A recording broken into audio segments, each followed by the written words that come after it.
All right, so we're looking at our angles foldable. Some of this information you may know from middle school, but we're just going to go ahead and review it all just in case. So let's start over here in this section right here. So you have this angle, and you have points on the angle. There's A, B, and C. This is the number 1, and this is specifically the number 1, and it's inside the angle.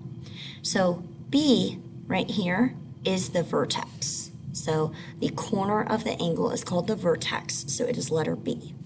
Now, the sides, let me go ahead and highlight one side. The sides of an angle are made up of rays, so there's one. So that ray is called ray BA. That's one side. So then another side of the angle is over here, this ray. So that ray is called ray BC. So those are the sides. So basically an angle, it has two sides made up of rays, and they share a common endpoint, which is called the vertex. Now, naming this angle, there are several different ways that we can actually name it.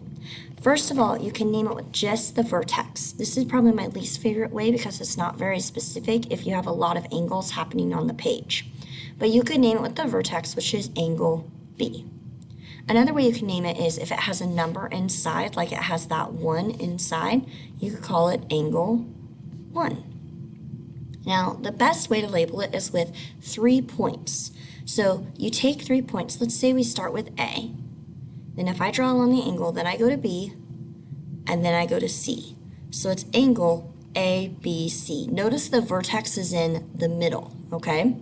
So you could do it the backwards way, which is starting at C. And backwards doesn't mean it's wrong, you're just going backwards. So if you start at C, draw along the angle, then you go to B, then you go to A. So you could do angle CBA.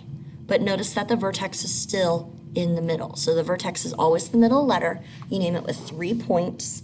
And the order doesn't really matter in terms of you start at A or start at C, but the vertex has to be in the middle.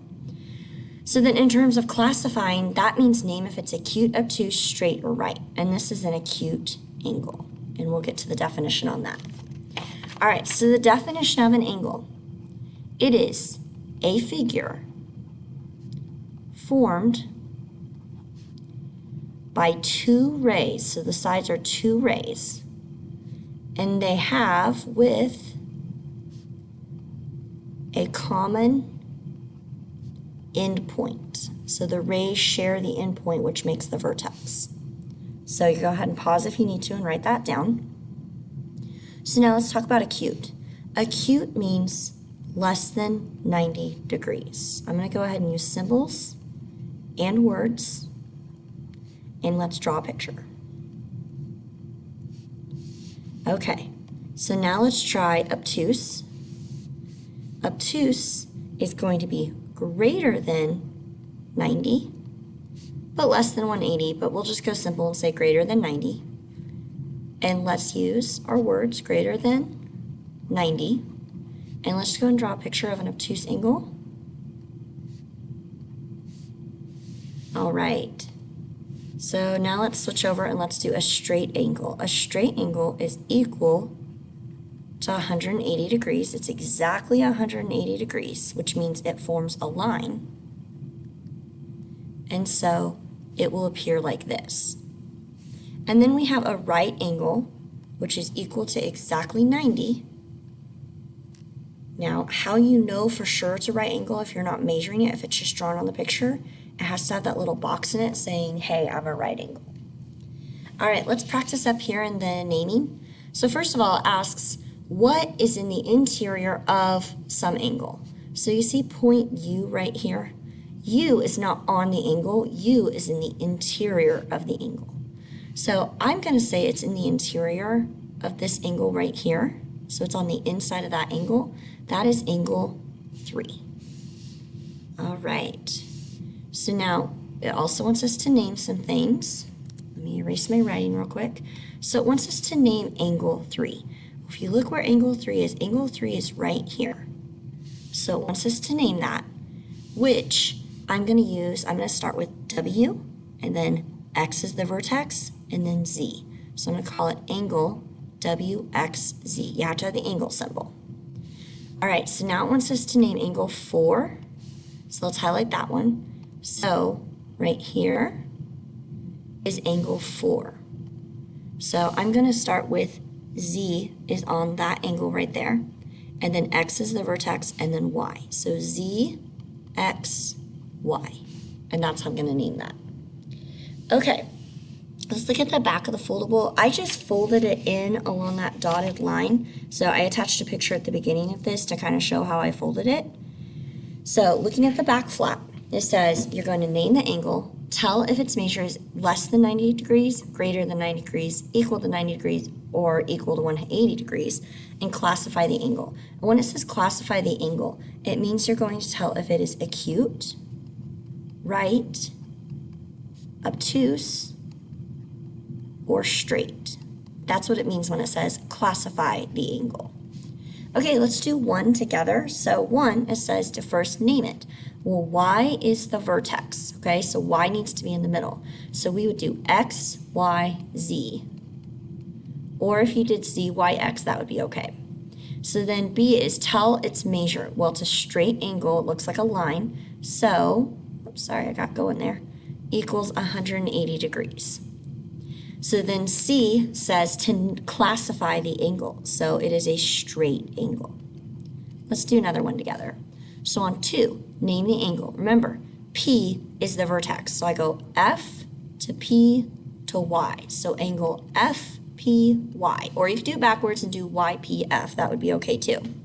Now B says tell if its measure is less than 90, greater than 90, equal to 90, or equal to 180. Well, it is less than 90 degrees. And that tells me it is acute. All right, let's jump down to the bottom 2 problems on the back. So I'm going to go ahead and have you do number 3. I'm going to put in some Edpuzzle questions asking you to name it, to tell about its degrees, and to classify it. Okay, so I named it angle CTL. You could have also done angle LTC. Keep in mind, T is the vertex, therefore it must be the middle letter. So this is equal to 90 degrees, which means it is a right angle. Go ahead and do the same thing on number 4. We're going to name the angle, tell if it is less than 90 degrees, greater than 90 degrees, equal to 90 degrees, or equal to 180 degrees, and then we're going to classify the angle. All right, so I'm going to call it angle SUN, or you could call it NUS. And it is greater than 90 degrees, and it is obtuse. All right, let's go visit our 1.5 day 1 notes. So let's maybe just do a couple of these. I don't think we need to do all of them since we did so many examples on our foldable. So how about we do example B. So it says all the possible names. So you could call it angle Y, you could call it angle 1, you could call it angle ZYX, and what would the 4th name be? All right, the other would be XYZ.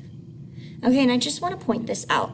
So down here on C, I want to point out why you can't just name the angles angle M. The reason is you could be talking about this angle right here, you could be talking about this angle right here, or you could be talking about the whole angle. So that's why you can't just name it angle M.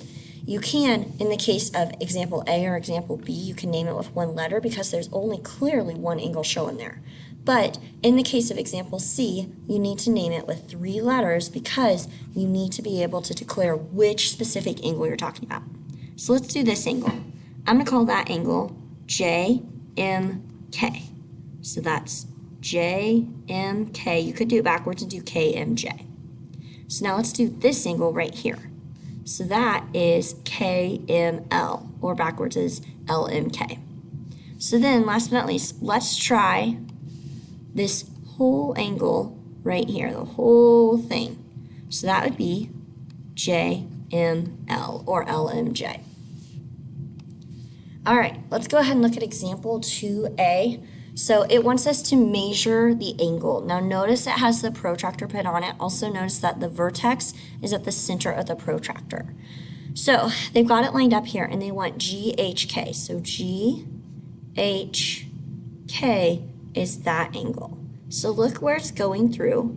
So this is 0 degrees. And then right here, this is at the position, it's between 120 and 130, or it's between 60 and 50. So it could be 55 or it could be 125 degrees at that point. But if you look at this angle, it's clearly obtuse. So I know that it's going to be 125 degrees because that would be an obtuse angle. All right, let me just erase what I've got going on my protractor real quick. Okay, so let's try B real quick. So it wants angle JHL. So J is right here, HL. So this is at 0 and this is at 90, so it's definitely 90 degrees, and that would be right. All right, you go ahead and do LHK. Find the measure of the angle. All right, so if you look at LHK, that one's a little trickier because you're sitting here and here's L. Let me get a fatter line going on.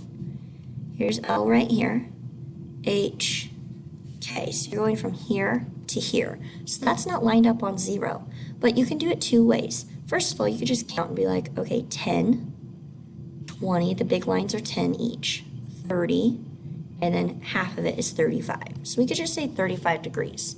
Or, you know that this is at 90, and then you know that this is either at 125 or 55. So either you can do 125 minus 90 and get 35 degrees, or you can do 90 minus 55 and get 35 degrees. Either way, it's definitely 35 degrees, and it is acute. Okay, so last but not least, I just want to do part of this and point out the congruent symbols. So look at this shape. Look at angle F right here. And let me just switch colors here.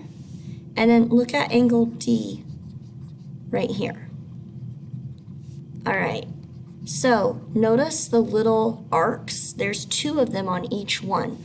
Those arcs mean they are congruent. So when you have like 2 arcs like that and 2 arcs, it's telling you these 2 angles are the same. So angle F is congruent to angle D. So if you see angle G has 1 arc, so what's another angle with 1 arc? All right, angle B also has 1 arc. It's a little hard to read, but angle B has 1 arc. So that tells me G and B are congruent, which means they have the same measure.